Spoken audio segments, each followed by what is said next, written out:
देखो, जब भी a के पावर में 0 होता है, जब भी a के पावर में 0 होता है तब आंसर 1 आता है।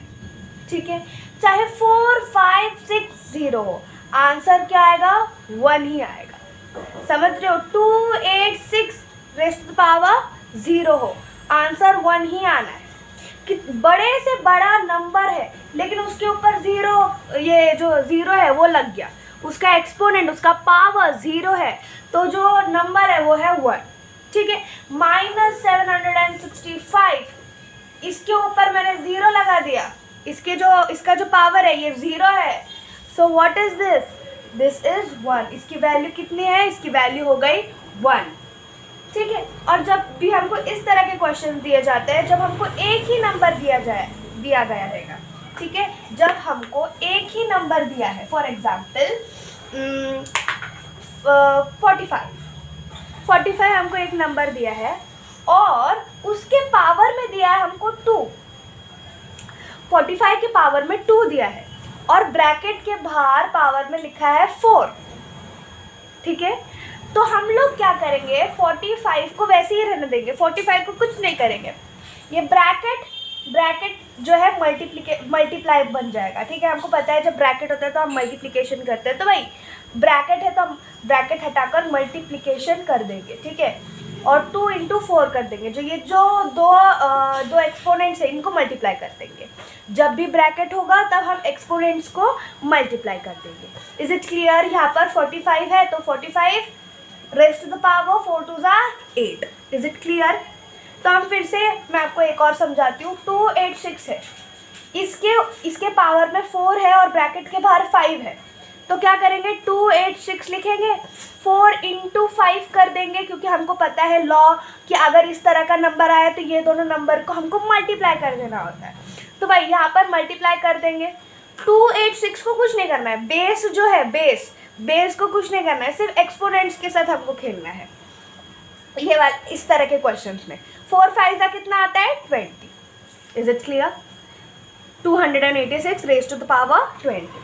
अब हम लोगों ने जब कोई भी नंबर के पावर में 0 होता है तो आंसर 1 आता है, ये देख लिया। दूसरा हम लोगों ने देख लिया जब भी ब्रैकेट वाले नंबर्स आते हैं।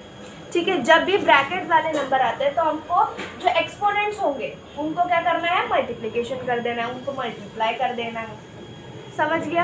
अब दूसरा, अभी देखो ये बहुत इजी है, ये वाले सारे ये जो लॉज है ना, इसको याद करना बहुत इजी है, बस आपको थोड़ा सा दिमाग लगाना है।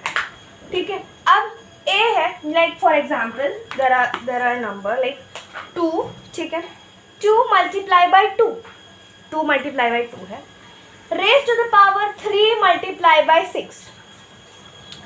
इस तरह के नंबर दिए जाएंगे हमको, तो हमें क्या करना है? हमें बेस देखना है। बेस सेम है ना? ठीक है, बेस सेम है तो हमको बेस एक ही बार लिखना है। बेस सेम है, हमको बेस एक ही बार लिखना है। बेस का मल्टीप्लिकेशन नहीं करना है, 2 2 4 नहीं करना है। बेस सेम होंगे, ये जो नंबर होता है ना नीचे, ये जो नंबर है उसको बेस कहा जाता है, और ये जो बेस है सेम होगा तो हम ऐसे ही लिख देंगे। ठीक है, और एक्सपोनेंट्स यहाँ पर डिफरेंट है, तो ये जो एक्सपोनेंट्स है यहाँ पर मल्टीप्लिकेशन हो रहा है तो एक्सपोनेंट्स हम ऐड कर देंगे। ठीक है, इज इट क्लियर? 2 7 8 9 क्लियर? फिर से मैं आपको और एक एग्जाम्पल देके समझाती हूँ। For example there is number 5 × 5, okay, and raise to the power है 4 और 6। तो यहाँ पर मल्टीप्लिकेशन हो रहा है, वो भी बेस सेम, जिनका बेस सेम है वो वाले नंबर्स का मल्टीप्लिकेशन हो रहा है। जिसका बेस सेम है वो वाले नंबर्स का मल्टीप्लिकेशन हो रहा है, और उनका एक्सपोनेंट्स क्या है? डिफरेंट है। तो हम क्या करेंगे? हम बेस लिख देंगे। बेस क्या है हमारा? 5, उसको एक बार लिखेंगे। 5 की मल्टीप्लिकेशन नहीं करनी है, और मल्टीप्लाई हो रहा है, बेस सेम है एंड एक्सपोनेंट डिफरेंट है, मल्टीप्लिकेशन हो रहा है, तो हम लोग क्या करेंगे? 4 और 6 को ऐड कर देंगे, जो कि होता है 10। ठीक है, इस तरह के क्वेश्चंस को हमको ये वाला law a raised to the power m into a raised to the power n equals to a raised to the power m plus n, ये वाला लॉ लगाकर सॉल्व करना है। Is it clear? Now the third question is a raised to the power m and b raised to the power m, ये next law है हमारा, is ab raised to the power m whole bracket m। ठीक है, तो हमको इस तरह के क्वेश्चन, यानी कि अगर बेस डिफरेंट है, ठीक है, बेस डिफरेंट है, एक्सपोनेंट सेम है, ठीक है, लाइक हम लोगों ने पिछले वाला क्वेश्चन देखा कि बेस सेम था, ठीक है, बेस सेम था, 2 × 2 था और 4 और 3 था, लाइक एग्जाम्पल दे रही हूँ मैं, हाँ। तो बेस यहाँ पर 2 2 है और यहाँ पर एक्सपोनेंट डिफरेंट है 4 और 3, तो हम लोग क्या करेंगे, 4 और 3 को प्लस कर देंगे। यहाँ पर मल्टीप्लिकेशन हो रहा है सेम बेस का, तो हम लोग एक्सपोनेंट्स को प्लस कर देंगे और बेस को प्लस नहीं करेंगे, सॉरी बेस को मल्टीप्लाई नहीं करेंगे। लेकिन यहाँ पर जब एक्सपोनेंट सेम है और बेस डिफरेंट है, तब हम बेस को प्लस नहीं मल्टीप्लाई करेंगे, यानी कि 4 × 6 रेज़ टू द पावर 2, ठीक है, 2 का मल्टीप्लिकेशन नहीं करना है। 4 × 6 कितना होता है, 4 6 24 raise to the power 2। Clear? इस तरह के क्वेश्चन जिसमें बेस डिफरेंट होता है, ओके, जिसमें बेस डिफरेंट होता है, उसमें हम लोगों को बेस को मल्टीप्लाई कर देना है। यहाँ पर देखो मल्टीप्लाई का साइन है और यहाँ पर बेस डिफरेंट है, तो हम लोगों को क्या करना है, बेस को मल्टीप्लाई कर देना है और एक्सपोनेंट को वैसे का वैसा रखना है। Is it clear? Now let's come to the next law of exponent. Okay, अभी तक हम लोगों ने क्या देखा कि जब a raise to the power 0 होता है तो आंसर 1 आता है, यानी कि क्या कोई भी नंबर का पावर 0 होता है तो आंसर 1 आता है। कोई भी नंबर जब ब्रैकेट में मतलब लाइक एक्सपोनेंट है, एक ब्रैकेट के अंदर एक ब्रैकेट के बाहर एक्सपोनेंट है, तो ये जो ब्रैकेट के अंदर और बाहर जो एक्सपोनेंट है उनका क्या हो जाएगा, मल्टीप्लिकेशन हो जाएगा, है ना, राइट। फिर हम लोगों ने देखा कि जब बेस सेम होता है और वो मल्टीप्लाई हो रहे होते हैं तो हम लोग एक्सपोनेंट्स को ऐड कर देते हैं, ठीक है, ऐड कर देते हैं। और जब बेस डिफरेंट होता है और एक्सपोनेंट सेम होते हैं तो हम लोग बेस को ही मल्टीप्लाई करते हैं और एक्सपोनेंट वैसे का वैसा रखते हैं। Now the next law says a raised to the power m divided by a raised to the power m। तो यहाँ पर बस साइन चेंज किया गया है, a raised to the power m divided by a raised to the power m।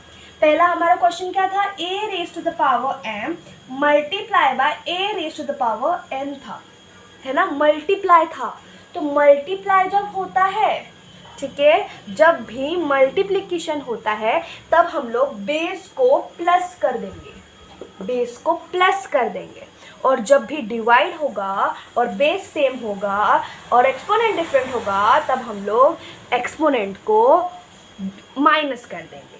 Clear? For example 4 divided by 4, 4 को हम हाथ भी नहीं लगाना है, 4 को कुछ नहीं करना है, ठीक है, 4 और पावर में है 3 and 2, ठीक है, तो 4 डिवाइडेड बाय 4, 4 वैसे ही आ जाएगा, हमको पता है, हम लोग बेस 1 बना लेंगे, सेम लिख देंगे और 3 को माइनस कर देंगे 2 से। ओके, 2 को माइनस नहीं कर सकते हम 3 से, ठीक है, 2 - 3 नहीं लिख सकते हम, ठीक है, हमको बस 3 - 2 ही लिखना है। ओके, हम 2 को -3 नहीं कर सकते, पर हमको फर्स्ट नंबर को और सेकेंड वाले जो एक्सपोनेंट है, फर्स्ट वाला एक्सपोनेंट और सेकेंड वाला एक्सपोनेंट को माइनस करना है। 4 raised to the power 3 minus 2 is equals to 4 raised to the power 1। Clear? समझ गए? जब डिवाइड हो रहा होता है, ठीक है, जब डिवीजन होता है ऑफ सेम बेस, ठीक है, जब डिवीजन होता है नंबर्स का जिसका बेस सेम है, ठीक है, और एक्सपोनेंट डिफरेंट है, तो हम लोग माइनस कर देते हैं। और वही मल्टीप्लाई हो रहा होता है जब बेस सेम और एक्सपोनेंट डिफरेंट है, तो हम लोग क्या करते हैं, हम लोग ऐड कर लेते हैं, ठीक है। Now the next law says a raised to the power m divided by b raised to the power n।